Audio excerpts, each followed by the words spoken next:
সিয়াম সবাইকে প্রশ্ন করছে যে বিথির মা কোথায়। আর আমি সিয়ামকে প্রশ্ন করছি যে সিয়ামের বাবা কোথায়।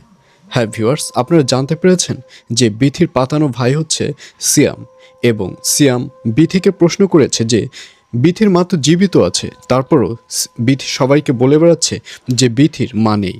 আসলে বিথি এই কথাটি কেন বলছে? বিথির মা আসলে কোথায়?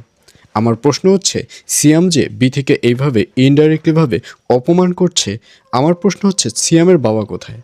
আপনারা তো রিসেন্টলি দেখেছেন যে সিয়ামের বিয়ে হয়েছে। সিয়ামের বিয়েতে এমন কেউ নেই যে যারা সিয়ামের বিয়েতে হাজির হয়নি, উইদাউট বিথি ছাড়া। ফারহানা বিথি ছাড়া সিয়ামের বিয়েতে সবাই হাজির হয়েছে, কিন্তু ওখানে কোথাও তো সিয়ামের বাবাকে দেখা যায়নি। সিয়ামের বাবা কোথায়? সিয়ামের বাবা কি মারা গেছে, নাকি সে অন্য কোথাও বিবাহ করে অন্য কোথাও সেটেল হয়েছে?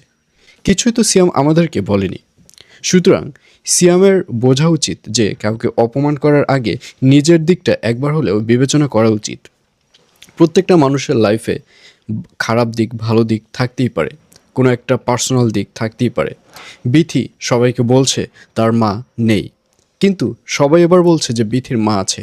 কিন্তু বিথি যেহেতু সবাইকে ব্যাপারটি হাইড করতে চাচ্ছে, তার মায়ের ব্যাপারটা সবার কাছে হাইড করতে চাচ্ছে, সিয়ামেরও উচিত ছিল যে ব্যাপারটি হাইড করা।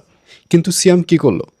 সিয়াম সুযোগ বুঝে বিথিকে যেভাবে অপমান করার দরকার ঠিক সেভাবেই অপমান করলো। আমি কথাটি বলতে চাইনি, বলতে বাধ্য হলাম যে সিয়াম যে বিথিকে প্রশ্ন তুলেছে যে বিথির মা কোথায়, আমার প্রশ্ন হচ্ছে যে সিয়ামের বাবা কোথায়? আপনার বাবা কোথায় ভাই? আপনি একটু জাতির কাছে এক্সপ্লেন করেন যে আপনার বাবা কোথায়। আপনার বিয়েতে আপনার বাবা কেন আসেনি? তাহলে কি আমরা ধরেই নেব যে আপনার বাবা অন্য কোথাও বিয়ে করে সেখানে সেটেল হয়ে গেছে? তো ভিউয়ার্স, আপনাদের কি মনে হচ্ছে সিয়ামের বাবা কি আসলেই অন্য কোথাও বিয়ে করে সেখানে সেটেল হয়ে গেছে? অবশ্যই কমেন্টে লিখে পাঠান।